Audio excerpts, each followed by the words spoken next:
আমাদের খাদিজা এডিটিং এর সকল প্রকার পার্ট গল্প দেখতে আমাদের চ্যানেলটি সাবস্ক্রাইব করে পাশে থাকা বেল আইকনটিতে ক্লিক করে অল নোটিফিকেশন অন করে দিন। বেলার গলা শুনতেই রেহানা বেগম যেন হারানোর শক্তি পুনরায় ফিরে পেলেন।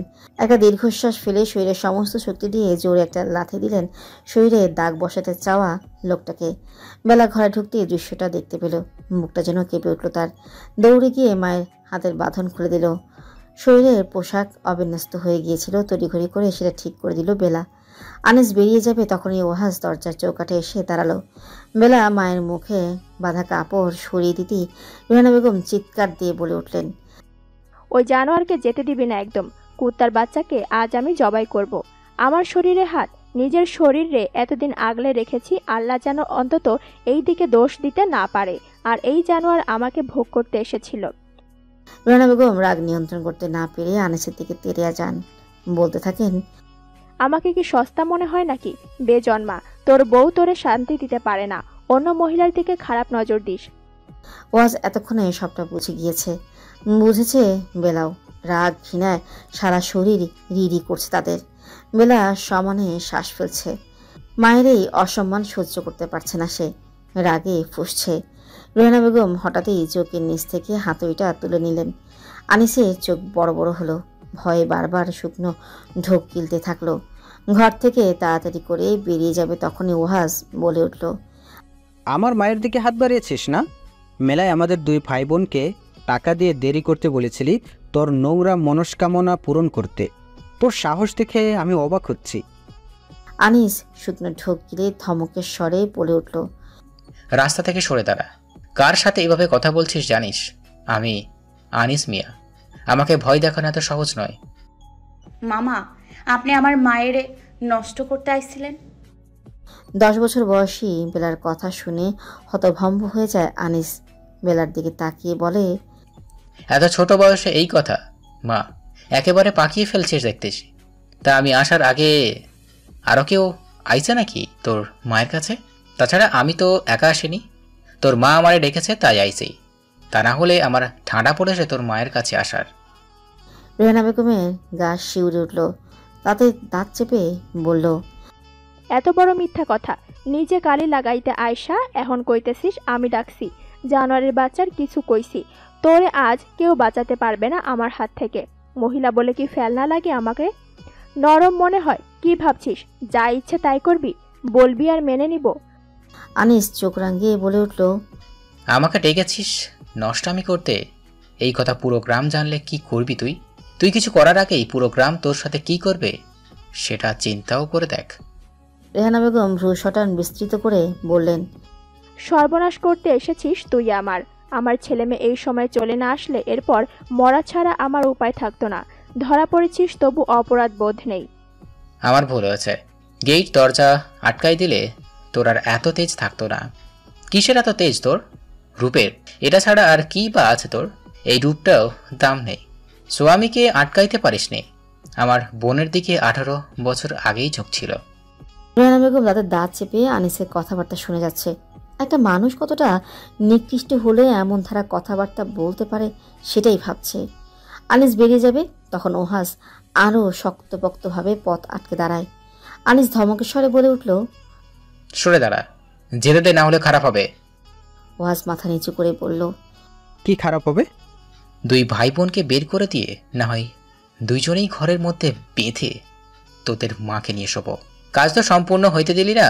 ভাল লাগবে দেখতে। তোর মায়ের নামে পাশে বেশ্যা উপাধি লাগাইলে সুন্দর লাগবে। বেলা তখন চুপ থাকলেও এবার নিজেকে নিয়ন্ত্রণ করতে পারল না সে। মায়ের হাত থেকে হাতুড়ি কেড়ে নিয়ে দৌড়ে এসে আনিসের মাথায় আঘাত করল। ওহাজ রেহানা বেগম দুজনে থ মেরে দাঁড়িয়ে রইল। আনিসের মাথায় আঘাত লাগার সাথে সাথেই মেঝেতে লুটিয়ে পড়ল। বেলা শরীরের উপর চেপে বসল, মাথার সারা শরীরে আঘাত করতে থাকলো আর বলতে থাকলো, তুই আমার মায়ের দিকে নজর দিছিস, এটা তোর জন্য। তুই আমার মায়ের দিকে নজর দিছিস, এটা তার জন্য। তুই আমার মায়ের দিকে হাত বাড়িয়েছিস, সেটা তার জন্য। তুই আমার মায়ের শরীর ছুঁয়েছিস, সেটা তার জন্য। তুই আমার মাকে কলঙ্কিত করতে চেয়েছিস, সেটা তার জন্য। তুই আমার মায়ের নামে মিথ্যা রটাতে চেয়েছিস, সেটা তার জন্য। বেলার কৃতকাজ চোখের পলকে ঘটে যাওয়ায় ওহাস রেহানা বেগম কিছুই করে উঠতে পারল না। পরপর কয়েকটা আঘাতের পর যেন তাদের হুঁশ ফিরল। ওহাস তাড়াতাড়ি করে বোনকে সরিয়ে ফেলল। বেলা চিৎকার করে গালাগালি করেই যাচ্ছে। সে আনিসের দিকে ছুটে ছুটে যেতে চাইছে। আনিসের হাতে বার কয়েক আঘাতের জন্য হাতটা প্রায় থেতলে গিয়েছে, মাথা দিয়ে রক্ত ঝরছে, মেঝে ভিজে গিয়েছে।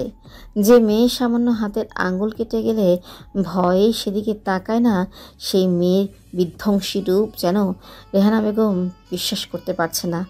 ওয়াজ বেলার রাগ নিয়ন্ত্রণের জন্য বোনকে জড়িয়ে ধরে দাঁড়িয়ে আছে। বেলার সারা শরীর রাগে কাঁপছে। রেহানা বেগম এক পলকে বেলাকে দেখেই যাচ্ছেন। এ কি দেখলেন তিনি? কি মেয়ে জন্ম দিয়েছেন তিনি? এ যেন আগুনের ফুলকি। রেহানা বেগমে সম্বিত ফিরল। ওয়াজ তখনও বোনকে বুকের সাথে জড়িয়ে নিয়ে দূর থেকে আনিসের লুটিয়ে পড়ার দেহখানা দেখছে। রেহানা বেগম এক পা দুপা করে সেদিকে এগুলো। আনিসের নাকের দিকে আঙ্গুল দিয়ে আঁতকে উঠলেন তিনি।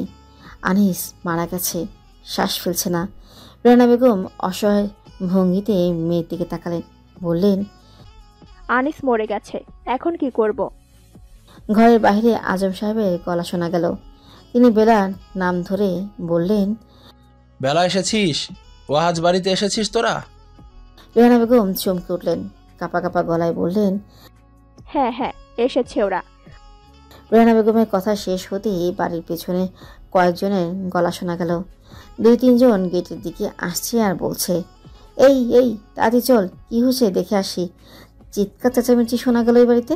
রেহানা বেগম লাশের পাশে থেকে উঠে দাঁড়ালেন, তড়িঘড়ি করে চলে এলেন বাহিরের দরজায়। পুরোপুরি রাত নেমেছে, চারিদিক অন্ধকার। দূর দূরান্ত কাছে পিঠে কোথাও একটু আলো ছাড়া কিছুই দেখা যাচ্ছে না। বাড়ির সামনে মেঠো পথ দিয়ে পাশের 2 বাড়ি থেকে কয়েকজন এসেছে। ওপাশ থেকে কেউ রেহানা বেগমকে ডাকতে শুরু করলো। রেহানা বেগম নিজেকে ধাতস্থ করার চেষ্টা করলেন। দরজা খুলে দিতেই 2-3 জনের দেখা পেলেন। পেছন দিকে আরও কয়েকজন দাঁড়িয়ে। সামনে থেকে একজন বলল, কি ব্যাপার, এত চেঁচামেচি কেন করছো? কি সব বলছো? রেহানা বেগম শুকনো ঢোক গিলে আমতা আমতা করে বললেন, ও, ওই যে ছেলে মেয়ে দেরি করে বাড়ি আসছে, তাই চেঁচাচ্ছিলাম। 2 জন কথা বলতে বলতে রেহানা বেগমকে পার করে ভেতরে চলে এলো। রেহানা বেগম ভেবেছিলেন সদর দরজা থেকেই বিদায় করে দিবেন, কিন্তু সেটা আর হলো না। এবার একটা আস্ত ডেড বডির সামনে চলে আসবে। 2 জনকে ঘরের দিকে যেতে দেখে রেহানা বেগম আফসোস করতে থাকলেন। পেছন থেকে আনিসের স্ত্রী এবং 15-16 বছরের ছেলে প্রবেশ করলো। আনিসের স্ত্রী একগাল হেসে রেহানাকে বলল, কোথায় আপনার ছেলে মেয়ে? দেখিনি অনেকদিন। রেহানা বেগম সহসা বলে উঠলেন, বাড়িতে কেরোসিন নেই, বাতি নিভে গেছে, ছেলেকে দোকানে পাঠাতে হবে, অন্ধকারে লাইট খুঁজেও পাচ্ছি না। আনিসের স্ত্রী জাহিদা খাতুন হেসে বলল, সমস্যা নাই, আমার হাতে লাইট আছে। জাহিদা খাতুনের কথা শেষ হতেই ভেতর থেকে কেউ চিৎকার দিয়ে বলে উঠল, লাশ! এরা জলজান্ত একটা মানুষকে খুন করে ফেলেছে রে। ভেতরের মানুষের চিল্লাচিল্লিতে বাহিরের মানুষগুলো দৌড়ে এলো। রেহানা বেগম কপালে হাত দিয়ে দাঁড়িয়ে গেলেন। পর মুহূর্তেই ছুটে গিয়ে মেয়ের পাশে দাঁড়ালেন। মেয়েকে শক্ত করে জড়িয়ে ধরে দাঁড়িয়ে রইলেন। কিছুক্ষণের মধ্যেই সারা গ্রামে খবর ছড়িয়ে পড়ল, আজমের বড় বউয়ের মেয়ে তার সতীনের ভাইকে খুন করেছে। 10 বছরের মেয়ের হাতে মধ্যবয়সী পুরুষের খুনের খবর যেন বাতাসের বেগে ছড়িয়ে পড়ল। ঘণ্টার মধ্যেই পুলিশ এসে উপস্থিত হলো। পুলিশ একটা বড় জিপ রাস্তার পাশে দাঁড় করিয়ে মেঠোপথ ধরে রেহানা বেগমের বাড়িতে প্রবেশ করলেন। কিছুক্ষণের মধ্যেই লাশ পোস্টমর্টেমে পাঠানো হলো। বাড়ি ভর্তি মানুষ। একপাশে আনিসের স্ত্রী জাহিদা এবং ছেলে রিমন কান্নাকাটি করে যাচ্ছে। রিমন মাঝে মধ্যে ওহাজ আর বেলার দিকে তেড়ে যাচ্ছে মারার জন্য।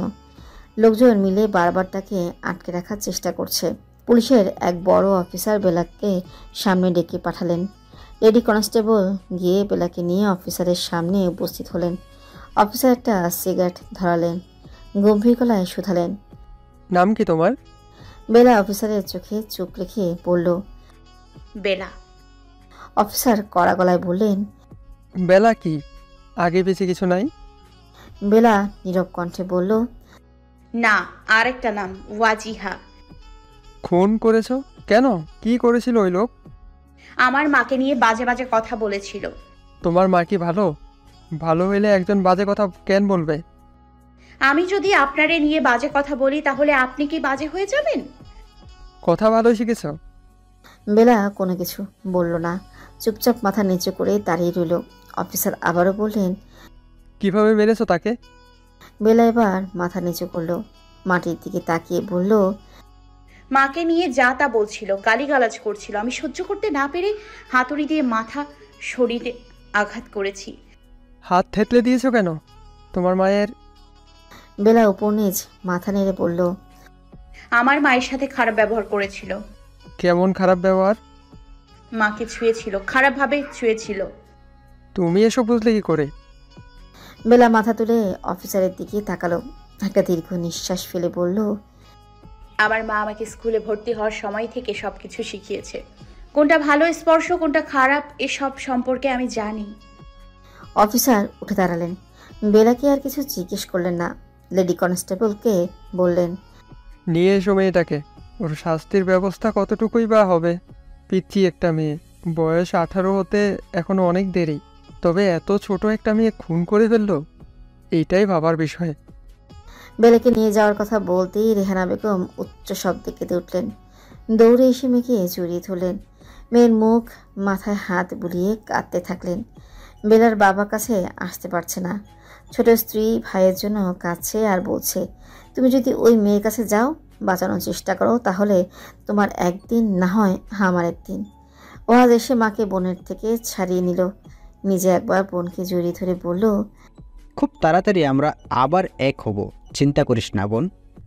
বাড়ি ভর্তি মানুষ নানা রকম কথা বলাবলি করছে, কাদা ছোড়াছুড়ি করতে দ্বিধা করছে না। বেলাকে নিয়ে যাওয়া হলো। রেহানা বেগমের কান্নাকাটি বাড়তেই থাকলো, ভেবেই পান না কি থেকে কি হয়ে গেল। বাড়ি বোঝাই মানুষ এবার যেন রেহানা বেগমের গায়ে কালি লাগাতে ব্যস্ত। কানাঘুষো শুনতে পেল রেহানা বেগম। কয়েকজন মহিলা নিজেদের মধ্যেই বলাবলি করছে, এতদিন স্বামী ছাড়া আছো, আজ মনে হয় সতীনের ভাইকে ডেকেছিলে। অতটুকু মেয়ে এত বড় লোকটাকে মারলো কিভাবে? আর এটা যে মা হয় তাই হয়তো হাতে নাতে ধরে মায়ের ওপরে রাগ ওই লোকটার ওপর দেখাইছে। মহিলার হয়তো শোয়াও হয়ে গেছে।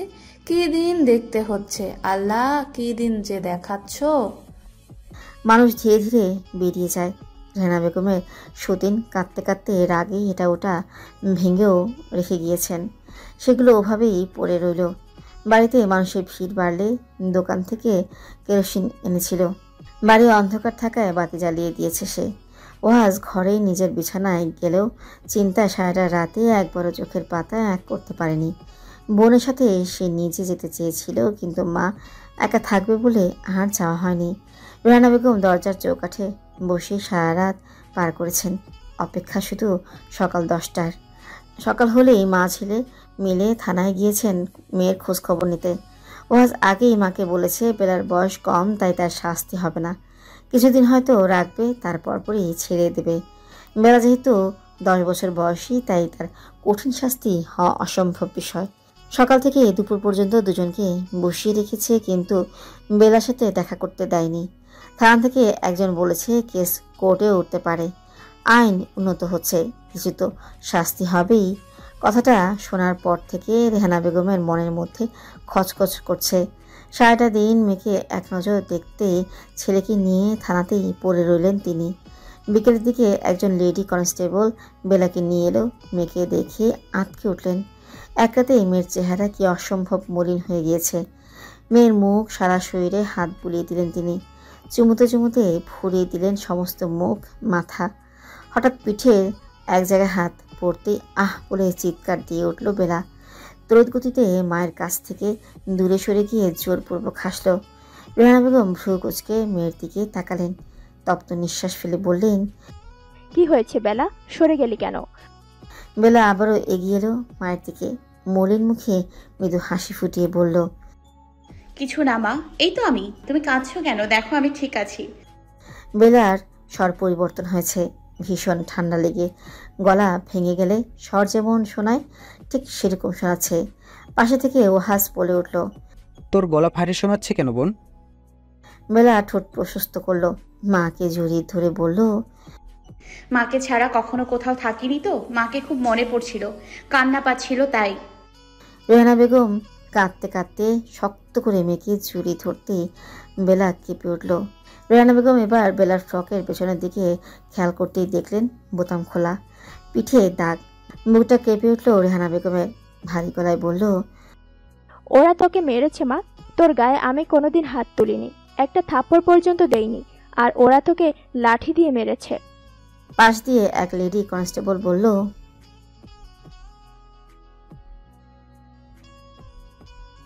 আমার মেয়েকে মারা হয়েছে কেন? ওকে তো সন্দেহের বশে ধরে আনা হয়নি, ওর নিজের মুখে স্বীকার করেছে। এরপর ওর গায়ে হাত তোলা হয়েছে কেন? আমি জানতে চাই, এটা আইনের কোথায় লেখা আছে যে 10 বছরের একটা বাচ্চা মেয়েকে ধরে এনে এমন নির্যাতন করা যাবে? রেহানা বেগমের কথার পরিপ্রেক্ষিতে লেডি কনস্টেবল বলে উঠল,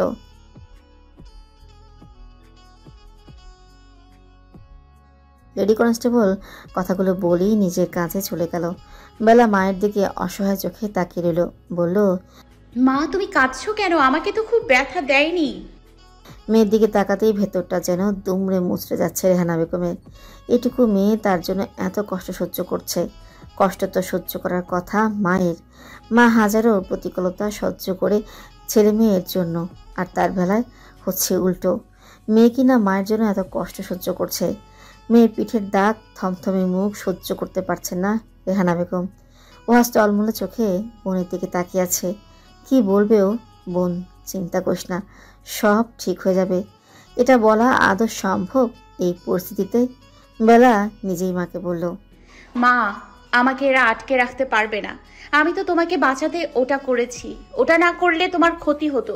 আমাকে তো তুমি স্কুলে ভর্তি করার পর থেকে অনেক কিছু শিখিয়েছো, আমি সব মনে রেখেছি। আমার মাকে কেউ কেন খারাপ গালি দেবে, কেন গায়ে হাত দেবে? আমি যা করেছি ঠিক করেছি। রেহানা বেগম হাঁটু ভেঙে নিচে বসে পড়লেন। বেলা ছোট ছোট 2 হাত ঠোঁটে ছুঁয়ে চুমু খেতে লাগলেন। ওহাজ এসে বোনের কাঁধে হাত রেখে দাঁড়ালো। বেলা মা আর ভাইয়ের দিকে তাকিয়ে বলল, তোমরা চিন্তা করো না, আমার কিছু হবে না ইনশাল্লাহ, দেখো। ওয়াজ এক পাশ থেকে বোনকে জড়িয়ে ধরল। রেহানা বেগম উঠে দাঁড়িয়ে চোখের পানি মুছে নিলেন।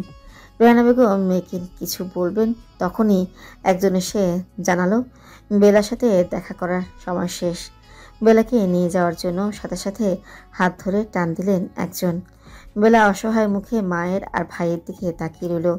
রেহানা বেগম চেয়েও মেয়েকে আটকাতে পারলেন না। ছলছল চোখে চেয়ে রইলেন মেয়ের দিকে। বেলাকে আবারও ভেতরে নিয়ে গিয়ে আটকে রাখা হলো। মন খারাপ নিয়ে ছেলেকে সাথে নিয়ে বাড়ি ফিরতে হলো রেহানা বেগমকে। বাড়িঘর ফাঁকা, মেয়েকে ছাড়া কিছুতেই ভালো লাগছে না। শুধু ভাবছেন মেয়েটা বাড়িতে থাকলে এটা করতো ওটা করতো, কিন্তু এখন বাড়ি যেন মরুভূমির মতো হয়ে গেছে। চারিদিকে জনমানব শূন্য। বাড়ি ফেরার পর থেকে কিছুক্ষণ পরপর 2-3 জন করে দল বেঁধে রেহানা বেগমের বাড়িতেই আসা শুরু করেছে। অদ্ভুতভাবে তার দিকে তাকিয়েও থাকে। দাঁড়িয়ে কিছু না বললেও যাওয়ার সময় ঠিকই 2-একটা কটু কথা বলতে বলতে চলে যায়। রেহানা বেগম শুধু শোনেন আর চোখে বাড়ির দিকে তাকিয়ে চোখের পানি ফেলেন। 2 দিন কেটে গিয়েছে। বাড়ি থেকে থানা, আর থানা থেকে বাড়ি করতে করতে বেলার আর দেখা মেলেনি। ওখান থেকে জানানো হয়েছে কোর্ট থেকে সব কিছু মীমাংসা না হওয়া পর্যন্ত বেলার সাথে দেখা করা যাবে না। ওখান থেকে আরও জানানো হয়েছে বেলার 10-12 বছর কারাদণ্ডও হতে পারে। খবরটা শোনার পর ভেঙে পড়েছেন রেহানা বেগম। এদিকে মেয়েকে দেখতে না পারার শোক যেন কুড়ে কুড়ে খাচ্ছে, আবার এত বড় একটা খবর শুনে যেন সব কিছু এলোমেলো লাগছে তার। গত 2 দিনই তিনি সকাল থেকে বিকেল পর্যন্ত এক নাগাড়ে থানার বাইরে বসে থেকেছেন মেয়েকে এক নজর দেখতে। ভেতরের অফিসারদের প্রতি কত আকুতি মিনতি করেছেন তিনি, কোনো কিছুতেই কাজ হয়নি।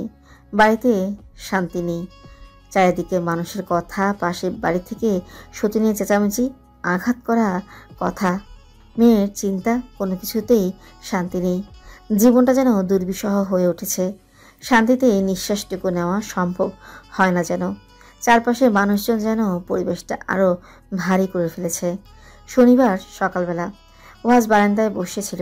রেহানা বেগম ঘর থেকে বাজারের ব্যাগ আর হাতে কিছু টাকা নিয়ে বেরিয়ে এসে ওয়াজের দিকে বাড়িয়ে দিয়ে বললেন, ঘরে বাজার নাই, বাজার করে নিয়ে আয়। এই কয়েকদিন তো ঠিকমতো খাসনি, রান্নাই করিনি, খাবি কি? যা বাপ, বাজার থেকে কিছু নিয়ে আয়, ঘরে মুড়ি আছে, খেয়ে যা। ওয়াজ ব্যাগটা হাতে নিয়ে বলল, কি বাজার করে আনবো মা? কি কি লাগবে? ছোট কোনো মাছ নিয়ে আসিস আর সবজি, ঘরে চাল আছে। তাহলে বাজার করেই আনি, তুমি রান্না করলে একবারে খেয়ে নেব। ওয়াজ বাজারের টাকা আর ব্যাগ নিয়ে বাজার করতে বেরিয়ে গেল। রেহানা কাজ সেরে ঘরে গিয়ে কাগজ কলম নিয়ে বসলেন। মেয়ের কথা মনে করে লিখতে থাকলেন মনের কথা। দু চোখ ছলছল করে উঠছে, বুকটা কেমন চিনচিন ব্যথা করছে। নিজের মনের কথাগুলো শব্দ বাক্যাকারে লিখতে থাকলেন, সাথে কিছুটা মায়া আর মমতা জড়ানো। ওহাজ বাড়ি ফিরলে রেহানা বেগম টানা কয়েকদিন পর মনোযোগ দিয়ে ছেলের জন্য রান্না করলেন। মাছ কেটে ধুয়ে পাতলা ঝোলের তরকারি করলেন। রান্না শেষ হতেই ছেলেকে ডেকে খেতে দিলেন। মাছের মাথা ছেলের প্লেটে তুলে দিতে গিয়ে হাতটা কাঁপতে থাকলো। অন্যদিন সামনে ছেলে মেয়ে দুজনেই বসে খেয়েছে, আজ বেলা নেই। থানায় কি খাচ্ছে না খাচ্ছে কিছুই জানেন না তিনি। বেলা আজ সামনে বসে থাকলে ওহাজ মাছের মাথা বেলার থালায় তুলে দিত। নিজের থালায় মাছের মাথা রেখে ওহাজ নিজেও অনেকক্ষণ তাকিয়ে রইল। তারপর একটা দীর্ঘশ্বাস ফেলে মায়ের দিকে তাকিয়ে বলল,